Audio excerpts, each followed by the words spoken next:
2047 నాటికి అమెరికా చైనాల్ని ఆర్థికంగా అధిగమించడానికి భారత్ అమలుపరుస్తున్న ప్రాజెక్టులు ఏంటి అనే దాని మీద అనలిస్ట్ ఎంజీ రావు గారు మనకి డీటెయిల్డ్గా వివరిస్తారు. ఎంజీ రావు గారు, ఏ ప్రాజెక్ట్స్ అమలు చేయడం ద్వారా 2047కి అమెరికా అండ్ చైనాల్ని మనం అధిగమించవచ్చు? భారతదేశం స్వతంత్రం వచ్చిన తర్వాత 75 సంవత్సరాలుగా అభివృద్ధి చెందింది ఒక విధానం అయితే 2023-22 నుండి 2047 వరకే, అంటే ప్రస్తుత ప్రధాని నరేంద్ర మోడీ గారు 2022లో ఒక అమృతకాల లక్ష్యం అని పెట్టారు. ఆ అమృతకాల లక్ష్యం 2022 నుంచి 47 వరకు, అంటే 25 సంవత్సరాలకు గాను ఆయన పెట్టిందనమాట. దీన్ని ఏమంటామంటే, ఒక రకంగా చెప్పాలంటే అందరూ అభివర్ణిస్తారు, మోడీ మంత్రాలు అంటారు. ఎందుకంటే భారత్ను అభివృద్ధి చెందిన దేశంగా మార్చడం అంటే అంత ఈజీ కాదు. దట్టు ఈ చైనా అమెరికాలను దాటి వెళ్ళే ఆర్థిక వ్యవస్థగా మార్చడం అనమాట. ఇప్పుడు నోమురాని, స్టాండర్డ్ అండ్ పూర్ అని, వరల్డ్ బ్యాంకులని, ఇవన్నీ కూడా OECD, ఈ RBI ఒకటి, మనం అన్నీ చెప్తున్నారన్నమాట. ఎట్టి పరిస్థితుల్లో 2047 నాటికి భారతదేశం అమెరికాని అధిగమిస్తుంది. అదేవిధంగా దానికి ఆ 2047 నాటికి చైనాకి దగ్గరికి వెళ్ళిపోతుందన్నమాట. తర్వాత అధిగమిస్తే అంటే ఏంటి, అమెరికా చైనాలను తలదన్నే విధంగా భారత ఆర్థిక వ్యవస్థ ఎలా పోతుంది. ఇప్పుడు ప్రస్తుతం భారత ఆర్థిక వ్యవస్థ కేవలం $4 ట్రిలియన్ అండి. అదే అమెరికా చూస్తే $29 ట్రిలియన్ అవుతుంది. చైనా చూస్తే ఇప్పుడు ప్రస్తుతం 20 ట్రిలియన్, 19 ట్రిలియన్ ఉంది. ఇది 2047 నాటికి భారతదేశం $40 ట్రిలియన్, అంటే ప్రస్తుతం 2025లో ఉన్నదానికి 10 రెట్లు వెళ్తే $40 ట్రిలియన్ ఆర్థిక వ్యవస్థ. అదే అమృతకాల లక్ష్యం, అదే వికసిత్ భారత్ అనే డెవలప్డ్ ఎకానమీగా మార్చడం. ఇది మోడీ మంత్రం అనమాట, అమృతకాల్ విజన్ 2047. దీనికి మోడీ ఉపయోగిస్తున్న మంత్రాలు చాలా ఉన్నాయి. డిజిటల్ ఇండియా అని, ఒకే ఇండస్ట్రియల్ కారిడార్ ప్రాజెక్ట్ అని, ఒకే UPI పేమెంట్స్ అని, అదేవిధంగా విద్య, నేషనల్ ఎడ్యుకేషన్ పాలసీ అని, ఇంకా MNREG ప్రోగ్రామ్ అని, ఇన్ఫ్రాస్ట్రక్చర్ ప్రాజెక్టు, గుడ్ గవర్నెన్స్, ఇలా ఎన్నెన్నో ఉన్నాయి.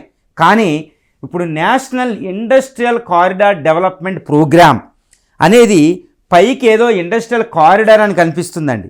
కానీ ఇది మోడీ భారతదేశం ఉపయోగిస్తున్న ఒక అత్యున్నతమైన మంత్రం అన్నమాట.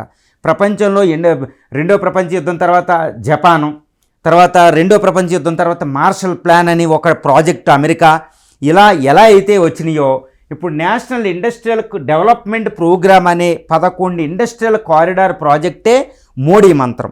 ఈ ఇండస్ట్రియల్ కారిడార్ మంత్రం, ఈ ఇండస్ట్రియల్ కారిడార్ ప్రాజెక్టు దీన్ని ఏం చేస్తుందంటే, ప్రస్తుత భారతదేశాన్ని ప్రపంచ స్థాయిగా మార్చి 2047కి ఒక అభివృద్ధి చెందిన దేశంగా చేసేస్తారన్నమాట. అంత విశిష్టమైనదే national industrial corridor project. Okay, ఇది ప్రపంచ స్థాయి ఇండస్ట్రియల్ కారిడార్ ప్రాజెక్ట్.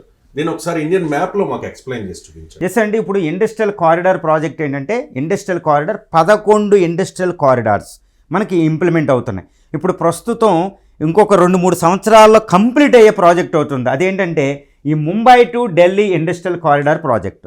తర్వాత ఇది ఒకటైతే ఈ అమృత్సర్ నుంచి ఢిల్లీ మీదుగా కలకట్టా ఇండస్ట్రియల్ కారిడార్ ప్రాజెక్ట్. ఇది 2, అంటే నార్త్ ఇండియా అంతా, ఇక్కడ హర్యానా, హిమాచల్ ప్రదేశ్, ఉత్తరాఖండ్, ఈ UP, బీహార్, ఈ వెస్ట్ బెంగాల్, ఇలా ఇంత రాష్ట్రానికి గంగా బేసిన్ అంతటినీ కవర్ చేస్తుంది అనమాట ఇండస్ట్రియల్ కారిడార్ ప్రాజెక్ట్. ఇక మూడోది కలకట్టా టు ఈ చెన్నై ఇండస్ట్రియల్ కారిడార్, ఇది ఆంధ్రప్రదేశ్ నుంచి కూడా పోతుంది. ఇది ఈస్ట్ కోస్ట్ అని కూడా అంటారు. తర్వాత ఈ Chennai to Bengaluru industrial corridor project, తర్వాత Bengaluru to Mumbai industrial corridor project, తర్వాత ఢిల్లీ టు నాగపూర్ మీదుగా హైదరాబాద్ ఒకటి వస్తుందండి. ఈ హైదరాబాద్ టు వరంగల్ ఒకటి, హైదరాబాద్ టు విజయవాడ ఒకటి ప్రాజెక్ట్ ఉంటుంది. తర్వాత Hyderabad to Bengaluru industrial corridor project ఒకటి వస్తుందండి. తర్వాత ఈ Bengaluru to Cochin industrial corridor project. ఈ విధంగా 11 ఇండస్ట్రియల్ కారిడార్స్. ఇప్పుడు వాట్ ఈజ్ ఇండస్ట్రియల్ కారిడార్? అసలు ఇండస్ట్రియల్ కారిడార్ అంటే ఏంటంటే, ఈ industrial corridor for example Delhi, Mumbai తీసుకుంటే ఇది 1498 కిలోమీటర్ల పొడవు, 6 రాష్ట్రాలను కలుపుతుంది, 3 పోర్ట్లు ఉంటాయి. ఇండస్ట్రియల్ కారిడార్ అంటే అన్ని రకాల ఆల్ మోడ్స్ ఆఫ్ ట్రాన్స్పోర్టేషన్, అంటే అన్ని రకాల కమ్యూనికేషన్. అదేంటంటే ఎయిర్వేసు, రోడ్వేసు, రైల్వేసు, ఇంటర్నల్ జల రవాణా, ఈ నేవల్ పోర్ట్సు అంటే సీ పోర్ట్సు, తర్వాత మిగిలిన రీసెంట్ కమ్యూనికేషన్, ఆల్ కమ్యూనికేషన్ ఇంత ఉంటుంది. తర్వాత ఇదంతా కమ్యూనికేషన్. ఇంకోటి ఏంటంటే ఇండస్ట్రియల్ ఉంటుంది. ఏ ఇండస్ట్రియల్ అంటే agro processing, agriculture, agro processing, all industrial ఉంటాయి, ఆల్ సర్వీసెస్ సెక్టార్ ఉంటాయి, ఫైనాన్షియల్ సెక్టార్స్ ఉంటాయి, లేటెస్ట్ 4th ఇండస్ట్రియల్ రెవల్యూషన్లో ఉన్న ఏఐ అని, క్వాంటమ్ టెక్ అని, డేటా సైన్స్ అని ఇవి ఉంటాయి. తర్వాత ఇంటర్నేషనల్ ఫైనాన్షియల్ సర్వీసెస్ ఉంటాయండి. తర్వాత వీటితో పాటు ఎనర్జీ, ఎస్పెషల్లీ గ్రీన్ ఎనర్జీ ఉంటుంది, ఈఓటీ. సో ఇదేంటంటే ఆల్ ఇన్ వన్. ఇదేదో ఎక్స్ప్రెస్ వే కాదు, ఇది 6 లేన్ ఎక్స్ప్రెస్ వే ఉంటే తర్వాత గూడ్స్ ట్రైన్ ఉంటుంది, అంటే డెడికేటెడ్ ఉంటుంది. అది ఎక్కడ నో బ్రేక్, ఇప్పుడులాగా డెడికేటెడ్ గూడ్స్ ట్రైన్ ఎక్కడ ఆగడం ఉండదు.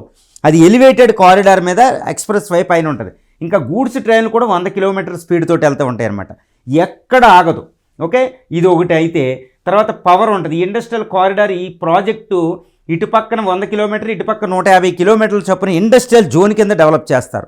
అదేంటంటే investment zone, national investment zone. అంటే ఏంటండి, ఇప్పుడు communication, investment, financial services, energy, తర్వాత అర్బనైజేషన్, స్మార్ట్ సిటీస్ డెవలప్మెంటు. అంటే ఏంటంటే ఈ ఏరియాని ఎలా తయారు చేస్తారంటే ఇంకా అది ఒక రకమైన ఒక ఇండస్ట్రియల్ హబ్, మ్యానుఫ్యాక్చరింగ్ హబ్ అనమాట. అది ఇండస్ట్రియల్ కారిడార్. అంటే this is the world class. చూడండి, ఫర్ ఎగ్జాంపుల్ దీన్ని తయారు చేయడానికి, ఇండస్ట్రియల్ కారిడార్ చేయడానికి $100 బిలియన్. ఈ $100 బిలియన్ జపాను మన ఇండియా భరిస్తుంది. జపాన్ ఇస్తుంది లోన్ అనమాట, జికా అని, జపనీస్ ఇంటర్నేషనల్ బ్యాంక్ అని. ఇది ఈ విధంగా అన్ని ఇండస్ట్రియల్ కారిడార్. అంటే భారతదేశం స్వరూపమే మారిపోతుందన్నమాట. మన కళ్ళ ముందు భారత స్వరూపాన్ని మార్చేదే ఇండస్ట్రియల్ కారిడార్ ప్రాజెక్టు. ఇది ప్రపంచానికి మ్యాగ్నెట్ అనమాట. ప్రపంచంలో ఉన్న ఇన్వెస్ట్మెంట్స్ని, అక్కడ ఉన్న వనరులన్నిటినీ తన వైపు లాగేసుకుని ఇది ఎక్స్పోర్ట్స్ తయారు చేస్తాయి. ఇప్పుడు ఫర్ ఎగ్జాంపుల్ ఒక టీవీ తయారు చేయడానికి ఒక 10,000 రూపాయలు అవుతూ ఉంటే ఇవన్నీ ఒకే చోట ఉంటుంది కాబట్టి స్కేల్ ఆఫ్ మ్యానుఫ్యాక్చరింగ్ ఈ 10,000 బదులు 1,000 రూపాయలు, అంటే 1,000 రూపాయలు అవుతుంటే ప్రస్తుతం టీవీ తయారు చేయడానికి 500లో తయారు చేసి అంతా ఒక చోట ఉంటుంది అనమాట. అంటే మనం ఎక్స్పోర్ట్ చేయగలుగుతాం, చౌకగా ఎంప్లాయ్మెంట్ క్రియేట్ చేయగలుగుతాం. తర్వాత ఇన్వెస్ట్మెంట్కి అట్రాక్షన్ చేస్తాయి, ఫైనాన్షియల్ సర్వీసెస్ ఉంటాయి. ఆల్ అంటే 4th ఇండస్ట్రియల్ రెవల్యూషన్కి ఇవి నాడీ మండలం లాంటివి అనమాట. అంటే భారతదేశాన్ని ఇప్పుడు 4th ఇండస్ట్రియల్ రెవల్యూషన్, అంటే ఇప్పటివరకే మనం ఫస్ట్ ఇండస్ట్రియల్ రెవల్యూషన్ వచ్చినప్పుడు మనం బ్రిటిష్ పరాయి పాలనలో ఉన్నాం. అప్పుడే 1800 ఆ సంవత్సరంలో. తర్వాత రెండో ఇండస్ట్రియల్ రెవల్యూషన్ వచ్చేటప్పటికి బ్రిటిష్ వాడి పాలన ఉన్నాం. మూడో ఇండస్ట్రియల్ రెవల్యూషన్ వచ్చేటప్పటికి మూడోది ఏంటంటే ఐటీ కాస్త అందుకున్నాం. మూడవది 1990-80లో కాస్త అందుకున్నాం అనమాట. కానీ ఇప్పుడు వచ్చేది 4వ industrial revolution, AI revolution, data science revolution. ఇప్పుడు దీన్ని మనం అందిపించుకుంటాం. ప్రపంచంలో ఏ దేశానికి లేనంత వెసులుబాటు ఈరోజు మనకు ఉంది 4th ఇండస్ట్రియల్ రెవల్యూషన్. అంటే ఈ ఇండస్ట్రియల్ కారిడార్ ప్రాజెక్ట్ భారతదేశాన్ని 4th ఇండస్ట్రియల్ రెవల్యూషన్కి వేదిక చేయబోతుంది అనమాట. ఇదే మంత్రం. ఈ మంత్రంతో భారతదేశం కేవలం 2 పుష్కరాల్లో ఏమైపోతుందంటే డెవలప్డ్ కంట్రీ అయిపోతుంది. 2047కి భారత్ సూపర్ పవర్ కావాలి అనేది మోదీ ఆకాంక్ష. సో ఈ ఇండస్ట్రియల్ కారిడార్ ప్రాజెక్ట్ వల్ల భారత్ అభివృద్ధి చెందిన దేశంగా ఎలా మారుతుంది అంటే ఏం చెప్తారు? ఏమి లేదండి, సింపుల్. ఇప్పుడు నేను ఇందాక చెప్పినట్టు మొత్తం ప్రపంచంలోని ఇన్వెస్ట్మెంట్స్ అన్నిటికీ ఒక ఐస్కాయంతంలా పనిచేస్తుంది. రెండోది ఏం చేస్తా అంటే ప్రపంచంలో ఇన్వెస్ట్మెంట్స్ ఇక్కడికి వస్తే మనకు మ్యాన్ పవర్ ఉంది, దాన్ని ఉపయోగిస్తాం. దాన్ని ఉపయోగించి మ్యానుఫ్యాక్చరింగ్ హబ్ అనమాట. అంటే ప్రపంచ ఫ్యాక్టరీకి ఇప్పుడు ఎవరుంది? చైనా ఉందన్నమాట. ప్రపంచ మొత్తం మ్యానుఫ్యాక్చరింగ్లో, తయారీ రంగంలో సుమారు 40% చైనా దగ్గరికి వెళ్ళిపోతుంది 2030. అప్పటి వరకే పెరిగిద్ది అనమాట. అమెరికాలో ఉన్నది 19%, మన దగ్గర ఉన్నది 5.5% ఇప్పుడు. అంటే చైనాకి వెసులుబాటు. ఇప్పుడిప్పుడే చైనాని అధిగమిస్తున్నాం, చైనాని కాంపిటీషన్లో వెనక్కి నెట్టాం గ్రోత్ రేట్లు అన్నింటిలో. ఈ ప్రపంచంలో ఇన్వెస్ట్మెంట్స్ అన్నీ ఇక్కడికి వచ్చేస్తాయి. ఇక్కడ చౌకైన మనకి జనాభా లాభం ఉంది, కార్మిక శక్తి చైనాలో తగ్గుతుంది, ఇక్కడ పెరుగుతుంది. ఇక్కడ చౌకైన లేబర్ ఉంది. వెంటనే ఈ ప్రొడక్ట్స్ తయారు చేస్తాం, రా మెటీరియల్ అన్నీ ఇంపోర్ట్ చేసుకుని ప్రపంచానికి ఎక్స్పోర్ట్స్ ఎక్కువ పెడతాం, ఎక్స్పోర్ట్స్ ఎక్కువ చేసేస్తాం. ఇప్పుడు చైనా ఎక్కువ చేస్తున్నట్టు.